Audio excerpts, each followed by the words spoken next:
बिस्मिल्लाहिर्रहमानिर्रहीम। अस्सलाम वालेकुम नाज़रीन, आप यूट्यूब चैनल देख रहे हैं, मैं इमरान खान हूं। लेकिन अब बहुत सीनियर लोग जो मीडिया में हैं वो ये कहना शुरू हो गए हैं कि पीटीआई का जोर नहीं टूटा इनसे, इन्होंने सब कुछ करके देख लिया और ये कोई ऐसा पॉलिटिकल बयानिया बनाने में कामयाब नहीं हुए जिससे ये पाकिस्तान तहरीक इंसाफ को कमजोर कर सकें या उनके वोट बैंक को हिला सकें। हाँ, इन्होंने ऑप्टिक्स जरूर क्रिएट कर लिए, जाली इलेक्शन जरूर जीत लिए, लेकिन जब भी कभी लोगों को मौका मिलेगा फ्री एंड फेयर इलेक्शन में लोग बड़े पैमाने पे निकलकर उसी तरह पाकिस्तान तहरीक इंसाफ को वोट डाल लेंगे और ये बात और सारे जानते हैं। तो अभी जनाब एक और इलेक्शन आ रहा है कि बल्दियाती इलेक्शन पंजाब के अंदर, तो उससे भी इन्हें खौफ है कि वहां पे लोग निकलेंगे और पाकिस्तान तहरीक इंसाफ को वोट डालेंगे।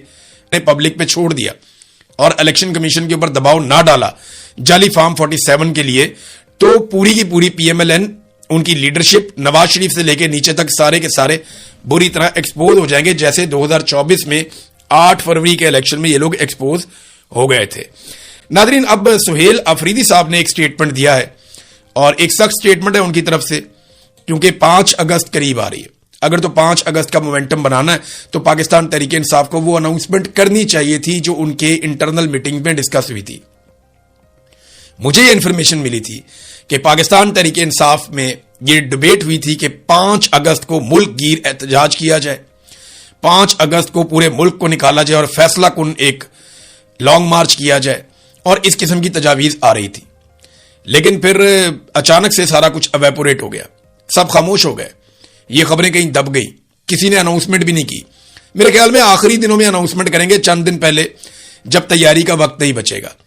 अगर आप ज्यादा देर तक कोशिश करें, ज्यादा देर तक तैयारी करें, उसका मोमेंटम बिल्ड करें, तो एक बेहतर एहतजाज या लॉन्ग मार्च हो सकता है। लेकिन अगर आप कहें जी मैंने फौरन करना है, तो फिर तो वो नहीं होता ना, फिर तो जैसे आती है फिर उसी तरह का होता है। बहरहाल सुहेल अफरीदी ने कहा कि सिक्योरिटी फोर्सेज को पैगाम देता हूं, एहतजाज हर सूरत होगा, गोली चली तो पहला सीना मेरा होगा। वैसे अली अमीन गड्डापुर ने भी यही कहा था, सुहेल अफरीदी साहब ने भी उसी तरह का स्टेटमेंट दिया है। जो होगा वो फिर हम देखेंगे। सुहेल अफरीदी ने कहा कि सिक्योरिटी फोर्सेज को पैगाम देते हैं, इमरान खान से मुलाकात के लिए हमें एहतजाज करना है। अगर किसी ने मुजाहिरीन पर गोली चलाई तो वो बेगैरत होगा, और जो गोली चलाने का कहेगा वो भी बेगैरत होगा। ये भी उन्होंने जनाब बेगैरत कहना शुरू कर दिया। फिर उसके बाद उन्होंने अपने कुछ तरक्याती मंसूबे और चीजों के बारे में बताया। लेकिन सुहेल अफरीदी ने यह नहीं बताया कि ये जो सवाब दीदी फंड है, इसके बारे में जो एयरवाई ने खबर छापी वो खबर ठीक है या गलत है, क्योंकि उस खबर के मुताबिक सवाब दीदी फंड को लगभग 700% से ज्यादा बढ़ा दिया गया है। हालांकि इमरान खान साहब ने कहा था कि सवाब दीदी फंड जो है वो सिफर होंगे, वो नहीं होंगे। बहरहाल ये सुहेल अफरीदी ने कहा कि हम एहतजाज करेंगे मुलाकात के लिए और इमरान खान साहब से मिलने के लिए हम पूरा जोर लगाएंगे। मेरे ख्याल में अगर इन्होंने कोई कॉल दे दी 5 अगस्त की, तो उससे पहले शायद इमरान खान साहब से कोई एक आधी मुलाकात करवा दी जाए। तो अब मामला इमरान खान की रिहाई का नहीं है, अब मामला इमरान खान से मुलाकात करने का है। कामयाबी तो यह है कि पाकिस्तान तहरीक इंसाफ के ऊपर लोगों का एतमाद बहुत हद तक मुतजलजल हो गया। अब हम ये बार बार सुनते हैं कि जनाब इमरान खान की फैमिली को कोई किरदार अदा करने दिया जाए जब तक कि इमरान खान साहब जेल से बाहर नहीं आ जाते, इसलिए कि वर्कर अब लीडरशिप से अब वो एनर्जी ले ही नहीं रहा। उसे लगता है कि जो सबसे मेन आदमी है इमरान खान, उसके लिए लीडरशिप काम नहीं कर रही और इमरान खान की फैमिली के अलावा शायद कोई वफादार बचा नहीं है।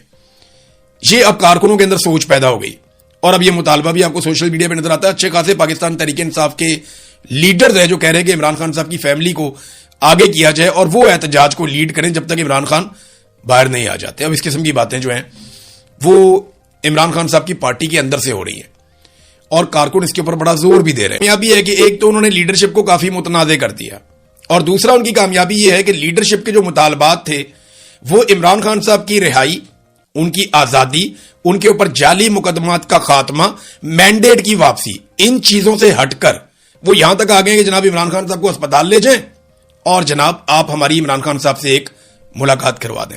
यानी वो मुतालबात जो एक पीक थी उनकी, वो बहुत ऊंचे लेवल के मुतालबात थे, वो अब बड़े निचले लेवल तक आ गए और पाकिस्तान तहरीक इंसाफ की लीडरशिप एक एक कदम करके पीछे हटती रही मफामत के चक्कर में, और आज अब वो वहां खड़े हैं कि वो कोई बड़ा मुतालबा भी नहीं कर रहे।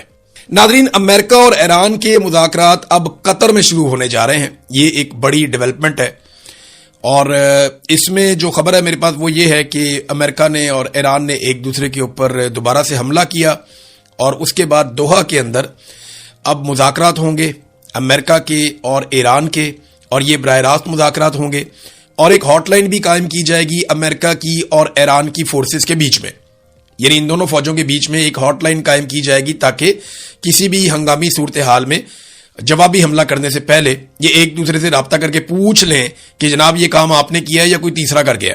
تو یہ ایک اچھی بات ہے، یہ ہو جانا چاہیے، اور یہ قطر کی طرف سے ایک آئیڈیا ہے. اس پہ اگر عمل درآمد ہوتا ہے تو یہ ذرا بہتر رہے گا، ایک بڑی لڑائی سے بچنے میں مددگار بھی ثابت ہوگا.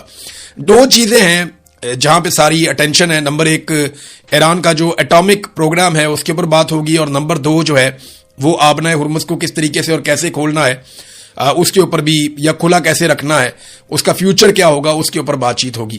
باقی تو سارے معاملات ایران کے فائدے کے ہیں. امریکہ کے نقطہ نظر سے تو یہ دو چیزیں امپورٹنٹ ہیں، باقی ایران کے فائدے کی چیزیں. بہرحال منگل سے دوبارہ یہ بات چیت شروع ہونے والی ہے، اور آج عمران خان صاحب کے دو کیسز اسلام آباد ہائی کورٹ میں لگے ہوئے ہیں، جن میں عمران خان صاحب کی قید تنہائی کے حوالے سے علیمہ خانم اور بشرا بی بی کی قید تنہائی کے حوالے سے ان کی بیٹی نے کیس کیا ہوا ہے. تو آج دیکھتے ہیں کہ ان کیسز کا کیا بنتا ہے اسلام آباد ہائی کورٹ میں.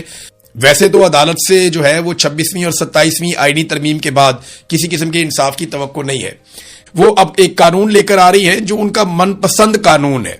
اس میں نے من پسند اس لیے کہا کہ جو ایم پی اے ہے جس نے یہ بل متعارف کروایا وہ خود مکر گیا. اس نے کہا جی میں تو نہیں لے کے آیا. یعنی تازہ اپ ڈیٹ اس میں یہ ہے کہ نون لیگی ایم پی اے خالد رانجھا، جن کے بارے میں کہا جاتا ہے کہ وہ یہ بل لے کر آئے، انہوں نے کہا یہ بل ان کا نہیں ہے بلکہ پنجاب حکومت کا بل ہے، اور یہ قانون وزیر اعلیٰ پنجاب مریم نواز کی مشاورت سے لایا گیا ہے. اور جو اسپیکر ہے وہ کہہ رہے ہیں جی مجھے تو آگاہی نہیں کیا گیا. یعنی پیکا کا جو قانون ہے وہ بھی پی ایم ایل این لے کر آئی تھی نواز شریف کے دور حکومت میں، شہباز شریف کے دور حکومت میں. عمران خان صاحب کے دور میں اس پہ کام ہونے لگا تھا، اور اس دور میں نے کہا تھا کہ سخت قوانین ضرور بنائیں لیکن سب کے لیے بنائیں. اور پھر سارے صحافی نکل آئے، بڑا احتجاج کیا گیا. اب یہ اس سے بھی گھٹیا نوعیت کا ایک عجیب و غریب قسم کا کالا قانون مارشل لا بل وہ لایا جا رہا ہے. اور مارشل لا بل کے اندر کیا ہوگا اس کی تفصیلات میں نے آپ کو پہلے بتائی. کچھ چیزیں میں آپ کو یہ بتاتا ہوں. ایک تو جناب ایم پی اے صاحب مکر گئے، وہ کہتے ہیں جی میرا نہیں ہے. تو یہ آپ ریکارڈ کے اوپر رکھ لیں کہ یہ بل جو ہے مریم نواز صاحبہ کا بل ہے، مریم نواز صاحبہ کا پسندیدہ بل ہے. وہ خود اس کو لے کر آ رہی ہیں. اس سے آپ کو اندازہ ہو جانا چاہیے کہ یہ خاندان کس قدر فاشسٹ رویہ رکھتا ہے. اب آ جائے اسپیکر پنجاب اسمبلی ملک محمد احمد خان. دیکھیں جو بھی کمیٹیوں کے اندر بل جاتے ہیں نا یا قانون پاس ہونے کے لیے جاتے ہیں ان کے بارے میں اسپیکر کو ضرور پتا ہوتا ہے. لیکن یہاں پہ اسپیکر پنجاب اسمبلی ملک محمد احمد خان کا Punjab control of habitual offenders bill 2026 سے لا علمی کا اظہار. اب وہ کہتے ہیں جب یہ بل ایوان میں پیش ہوا تو مجھے کیوں نہیں بتایا گیا. بل پر لا علمی پر سخت ایکشن لوں گا. انگریز دور کا نو آبادیاتی قانون جو ہے، نظام کا جو قانون ہے وہ ممکن نہیں ہے، ملک احمد خان کہہ رہا ہے.